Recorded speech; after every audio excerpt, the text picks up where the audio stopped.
Hello, I'm Thomas Hall, Executive Director of CleanStart. You're watching the recorded Sacramento CleanTech Showcase. This is the second video of 4. In this video, I share the state of CleanTech along with previewing our upcoming progress report. The CleanTech Showcase is brought to you by CleanStart and our partners at Startup Sac. Funding to make the showcase possible was provided by SMUD. Now for the presentation. The state of CleanTech in the Sacramento area. So SMUD certainly just detailed their ambitious plan to reach zero carbon by 2030. And I want everyone to kind of note that's not net zero, that's zero carbon, which goes beyond a lot of the other pledges that you hear. So with aggressive goals like SMUD's and our growing ecosystem of clean tech companies, we have an opportunity. We have activity, we have successes, we have human capital here at Sacramento. If we work together and collaborate, we can do even more. We can capitalize on the clean tech sector of growth. Now, back in 2005, CleanStart set the goal to build the region as a clean tech hub, a region large enough to create a virtuous cycle of growth. That's where we attract investment, build companies, and those companies spin out new companies. To reach that, we set a goal of $5 billion in revenue and 10,000 jobs for the region, for the clean tech region. In 2005, we identified just 31 companies that really fell into that clean tech area. Now, for the past years, I have been updating this, documenting, cataloging, connecting, calling, faxing, texting, every clean tech company that I could identify in Sacramento, find out, what are they doing? How many employees do they have? What revenue are they generating right here? This is part of our progress report that we do every couple of years to update the progress on how we are as a region towards our goal of 10,000 jobs and $5 billion in revenue. And what I found is deals are up. The ecosystem is robust, and we have over 100 companies standing by to make a difference. That we have 4.3 billion in revenue, 9,900 jobs in careers at innovative clean tech companies, developing and manufacturing clean tech solutions. These companies are innovative with scalable solutions. They're the drivers of growth, but they're also just part of the ecosystem that includes resellers, retailers, and professional services delivering solutions. This makes Sacramento strong with its clean tech community.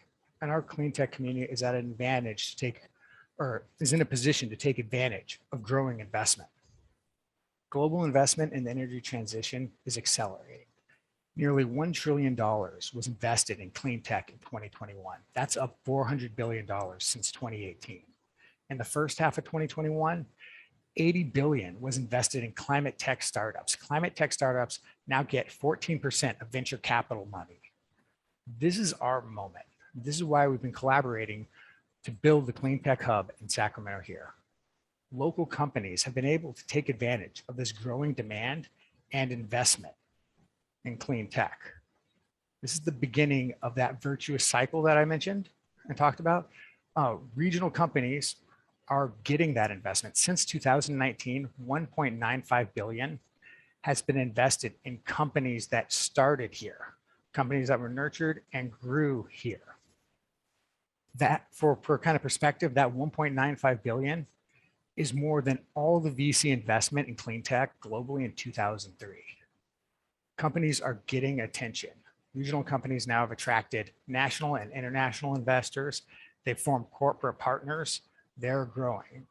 In addition, of those 9,900 jobs, 6,000 of them are in manufacturing. That was one of the things that surprised me. Manufacturing is growing in this region in clean tech. Now, to keep our region innovative, we need to keep supporting companies. And we have a very diverse set of companies in our region when it comes to technology and what stage of growth they're in. About 39% of our companies are still in or climbing out of the valley of death. That's where they're still trying to get to that commercialized stage where they can, or that point where they can still, or that point when they can get revenue to become self-sustaining. About 15% of all the companies could be considered nascent technologies for clean tech. And we need to support these companies to climb out of that valley of death through commercialization and validate their technology. And it's important that we approach all of them. In the second half of 2020 and first half of 2021, about 66% of climate tech investment went to mobility and transportation, which is great. It's a mark of sector of maturity. But we need an ecosystem that's going to grow for the long term and address all the solutions in decarbonization.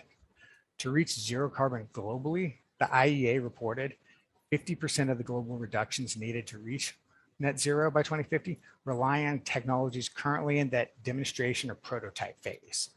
This is why we need to continue to support early stage, pre-seed and seed stage companies. This is where we drive the innovation, drive growth, and build the ecosystem. Now, we connect that ecosystem with over 100 companies, nearly 10,000 people working. We take action, we enable that virtuous cycle through collaboration. I want to highlight and reemphasize what Paul was talking about the outreach they're going to be doing to the community. Make sure you stay involved and connected with that, because we're going to bring it all together. SMUD's aggressive zero carbon plan. Also, our communities have climate emergency declarations at the city and county levels. Community groups are pushing for electrification in building and transportation.